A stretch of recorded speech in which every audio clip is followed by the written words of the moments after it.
తాకట్లో ఉన్న మీ బంగారాన్ని విడిపించి ఆ రోజు ఆన్లైన్ రేటుకి కొంటాం. Sharma gold company. నమస్కారం, వెల్కమ్ టు సుమన్ టీవీ. నేను గీతాంజలి. నవంబర్ 9వ తారీఖు ఎంతో విశేషమైన రోజు అంటారండి ఈ కార్తీక మాసం అంతటికల్లా. ఎందుకంటే సాధారణంగా రోజులో వచ్చేటువంటి నక్షత్రాలు కానీ తిథులు కానీ ఎంతో ముఖ్యమైనవి. అలాంటిది ఆ శివ నక్షత్రమే ఆ రోజున ఉంది అని అంటారు. ఇంకా విశేషంగా చెప్పాలంటే కార్తీక మాసంలో మనకి మిగతా రోజుల్లో కుదరలేదు శివాలయానికి వెళ్ళడానికి, లేకపోతే ఇంట్లో శివార్చన చేసుకోవటానికి, అభిషేకం చేసుకోవటానికి, ఒక దీపం వెలిగించడానికి కుదరలేదన్న వాళ్ళు ఆ ఒక్కరోజు చేసుకున్నా మంచిది అంటారు. ఇంకా ఎటువంటి పూజా విధానాన్ని ఆ రోజు మనం అవలంబిస్తే మంచిది, అలాగే శివానుగ్రహం పొందాలంటే అసలు ఈ 9వ తారీఖున ఆదివారం ఎటువంటి పూజ మనం చేసుకోవాలో తెలుసుకుందాం. విశేషంగా మనకు వివరించేందుకు ప్రస్తుతం మనతో పాటు ఉన్నారు గత 15 సంవత్సరాలుగా 30,000కు పైగా జాతక పరిశీలన చేసిన అనుభవం కలిగిన ప్రముఖ జ్యోతిష్యులు బ్రహ్మశ్రీ నందిభట్ల శ్రీహరి శర్మ గురుగారు. వారితో మాట్లాడదాం. గురుగారు నమస్కారం అండి. వాగర్థావివ సంపృక్తౌ వాగర్థ ప్రతిపత్తయే జగతః పితరౌ వందే పార్వతీ పరమేశ్వరౌ ఆదిత్యాయ చ సోమాయ మంగళాయ బుధాయ చ గురుశుక్రశనిభ్యశ్చ రాహవే కేతవే నమః. శృంగేరి జగద్గురు పీఠాధిపతులకి, కంచి పీఠాధిపతులకి నమస్కారములు తెలియచేసుకుంటూ కార్యక్రమాన్ని ప్రారంభిద్దాం. గురుగారు, నవంబర్ 9 చాలా విశేషమైన రోజు అని చెప్పారు. శివ నక్షత్రం ఉన్న రోజు. అసలు ఎలా చేయాలి, ఉదయం నుంచి సాయంత్రం వరకు ఎటువంటి పూజా విధానాన్ని పాటించాలో తెలియచేయండి. తప్పకుండానమ్మా. కార్తీక మాసములో ప్రతిదీ కూడాను ఒక పుణ్య దినమే, అందులో ఏమాత్రం సందేహం లేదు. అయితే కార్తీక మాసములో శ్రవణ నక్షత్రం ఉన్నటువంటి రోజున కోటి సోమవారం, అంటే విష్ణు నక్షత్రం ఉండాలి కోటి సోమవారం. అటువంటిది కార్తీక మాసంలో శివ నక్షత్రం ఉన్నటువంటి ఆదివారం రోజు రావడం మహా విశేషం. ఇది చాలా మందికి తెలియదేమో. ఆదివారము సాక్షాత్తు నారాయణ స్వరూపం. అటువంటి ఆదివారం అయినటువంటి 9వ తారీఖు రోజున ఆరుద్ర నక్షత్రం ఉన్నటువంటి రోజు పంచమి తిథి. తిథి కూడా చాలా ప్రాశస్త్యమైనటువంటిది, జ్ఞాన స్వరూపాన్ని ఇచ్చేటువంటిది. కాబట్టి ఈ రోజున చేసేటువంటి ప్రధానంగా కొన్ని పూజలు చెప్పబడి ఉన్నాయమ్మా. ఆ పూజల ప్రభావము మానవుణ్ణి తరింపచేస్తాయి. ఇప్పుడు శివ నక్షత్రాల్లోకెల్లా మనం చూసుకుంటే శివ నక్షత్రం ఒకటే ఆరుద్ర నక్షత్రం. కాబట్టి ఈ ఆరుద్ర నక్షత్రం ఉన్నటువంటి రోజున కార్తీక మాసంలో శివారాధన అత్యంత ప్రభావవంతమైనటువంటి పుణ్య ఫలితాన్ని ప్రసాదిస్తుంది. కాబట్టి వీక్షించేటువంటి సుమన్ టీవీ ప్రేక్షకులు కూడా చాలా చిన్నపాటి విషయమే ఇది, కానీ అనంతమైనటువంటి యోగాన్ని, పుణ్యాన్ని, భాగ్యాన్ని పొందే అనుగ్రహం ఈ యొక్క ఆరుద్ర నక్షత్రం ఉన్నటువంటి రోజున చేయడం వల్ల కలుగుతుంది. కాబట్టి ఆదివారం కాబట్టి ఈ రోజున మాంసాహారము, మద్యపానము, ధూమపానము, దాంపత్యము అన్నీ నిషిద్ధము. బ్రహ్మచర్య వ్రతాన్ని ఆచరించడం, సాధ్యమైనంత మేర సంతోషముగా ఉండడానికి ప్రయత్నం చేయడం, మితమైనటువంటి ఆహారాన్ని భుజించడం, ఇవి లక్షణాలు. ఖచ్చితంగా ఈ రోజున ఏదో ఒక విష్ణు ఆలయం కానీ శివాలయం కానీ సందర్శనం చేసుకోవాలి. ముందుగా పొద్దున్నే లేచి కాలకృత్యాదులు తీర్చుకొని సూర్యోదయం కంటే ముందే ఇంట్లో దీపారాధన చేసి, తులసి చెట్టు దగ్గర కూడా దీపారాధన చేసి, చెంబెడు నీళ్లు పోసి నమస్కారం చేసుకొని, ఆ రోజున సూర్యాష్టకం 6 సార్లు పారాయణం, సూర్య నమస్కారం చేయాలి 3 సార్లు. ఈ విధంగా చేసిన తర్వాతనమ్మ ఆ రోజున ఆరుద్ర నక్షత్రం ఉంది కాబట్టి పరమేశ్వరుడు సంతోష స్థితిలో స్థితి పొంది ఉంటాడు. పైగా మిథున రాశిలోకి జరుగుతున్నటువంటి యోగము, రవిచంద్రులు కోణస్థానంలో స్థితి పొంది ఉంటారు. ఇక విశేషమైనటువంటి యోగం అనేటువంటిది ఆ రోజున ఉన్నది కాబట్టి ఆ రోజున ఈశ్వరుని యొక్క ఆరాధన చేయాలి. పరమేశ్వరుడికి మీ యొక్క సంబంధించినటువంటి సమస్యలు, ఉదాహరణకి విద్యా సంబంధమైనటువంటి సమస్యలు ఉన్నాయి పిల్లలకి, కాబట్టి చక్కగా చక్కటి మేధస్సు రావడం కోసం ఆవు నేతితో ఈశ్వరుడికి అభిషేకం చేయండి. వివాహ సమస్యలతో బాధపడుతున్నారనుకుందాం, ఈ రోజున పటిక బెల్లము, నవబోద్గడ్డ లేకపోతే మిశ్రి అంటారు కదా, వాటిని బాగా దంచి పొడి చేసి ఆ పొడిని నీటిలో వేసి, ఆ శుద్ధమైనటువంటి నీటిలో వేసి నీటితో ఈశ్వరునికి అభిషేకం చేసి గన్నేరు పుష్పాలు, మల్లె పుష్పాలతో అర్చన చేస్తే అతి శీఘ్రంగా పరమేశ్వరానుగ్రహం వల్ల చక్కటి దాంపత్యంలో నిలవగలే దేవతా ప్రసాదమైనటువంటి జీవిత భాగస్వామి లభిస్తారు. ఇక ఉద్యోగ సంబంధమైనటువంటి విషయాల్లో ఇబ్బందులు పడుతున్నటువంటి వాళ్ళు ఎవరైతే ఉంటారో వాళ్ళు ఈ రోజున చెరుకు రసంతో ఈశ్వరుడికి అభిషేకం జరిపించి, ఈ రోజున ప్రధానముగా తెల్ల జిల్లేడు పుష్పాలతో అర్చన చేయాలి. ఈ రోజున ప్రధానంగా ఆయువుని కోరుకునేటువంటి వ్యక్తి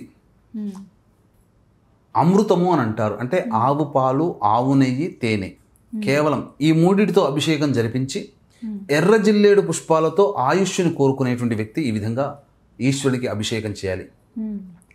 ఇక దాంపత్యముతో బాధపడుతున్నటువంటి వాళ్ళకి మామిడి రసముతో అభిషేకము జరిపించి మల్లెపూలతో అర్చన చేయాలమ్మా.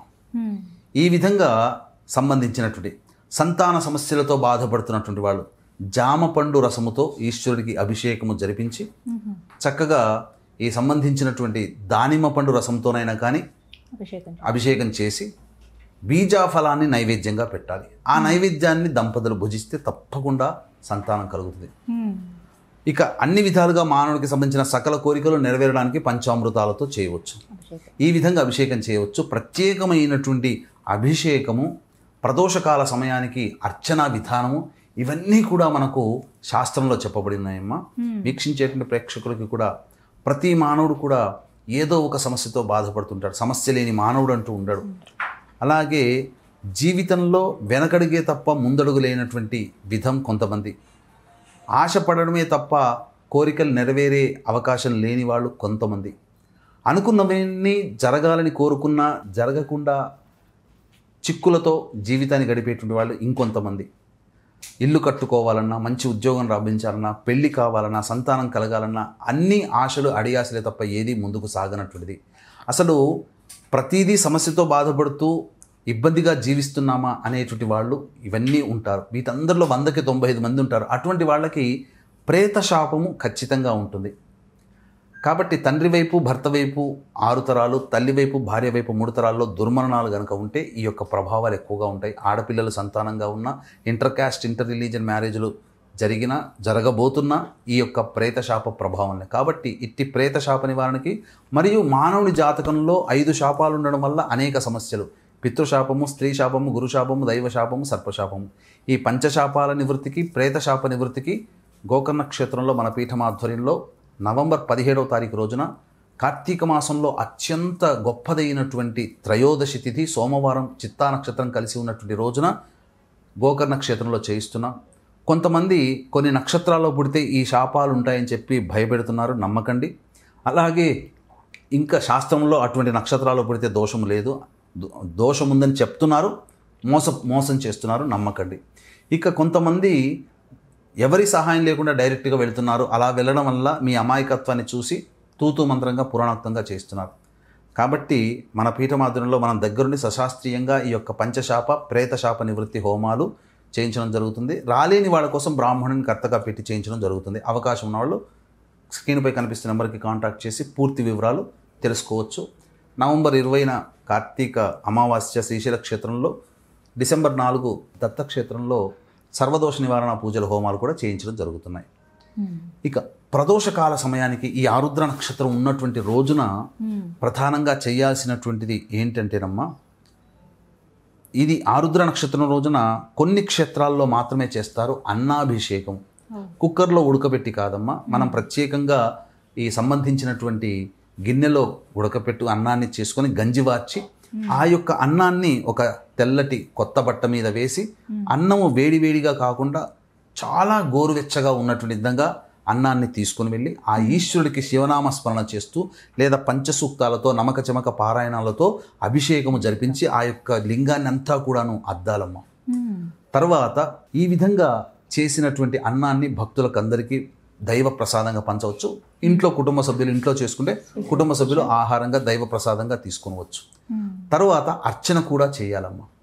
ఇదంతా కూడా ప్రదోషకాల సమయంలో చేస్తే విశేషం. గర్భగుడిలో చాలా సాధారణంగా చేయనీయరు, బయట ఏర్పరిచినటువంటి శివలింగంలో చేస్తారు. ఎవరైతే అన్నముతో ఈశ్వరునికి అభిషేకం ఈ ఆరుద్ర నక్షత్రం ఉన్నటువంటి రోజున చేస్తారో పరమేశ్వరుడు ఎంతో సంతోషించి మీ యొక్క సంకల్పాన్ని, మీ కోరికను అచిరకాలంలో నెరవేరుస్తాడు. ఇది నా పూచి, నా అనుభవంతో నేను మీకు చెప్తున్నటువంటి ప్రత్యేకమైనటువంటి పరిహారం.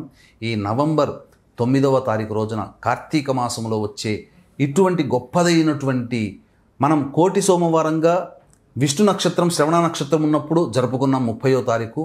అదేవిధంగా శివ నక్షత్రం ఆదివారం రోజున ఉన్నటువంటి రోజున అంతే ప్రభావవంతమైనటువంటి రోజు. ఈ రోజున కూడా ఈశ్వర ప్రీతి కోసమై మీరు చేసే ప్రతి పూజ, ప్రతి దానము అలాగే శివాలయంలో ఖచ్చితంగా ఈ రోజున దీప ప్రజ్వలనం చేయాలి, దీపాన్ని వెలిగించాలి, దీపదానం చేయాల్సిందే, అందులో సందేహం లేదు అని చెప్పవచ్చమ్మా. ఈరోజు చాలా విశేషం, ఆరుద్ర నక్షత్రం కాబట్టి అందరూ ఆచరించవలసిందే. చక్కగా వివరించారండి, ధన్యవాదాలు. సర్వం శ్రీ ఉమామహేశ్వర పర బ్రహ్మార్పణమస్తు.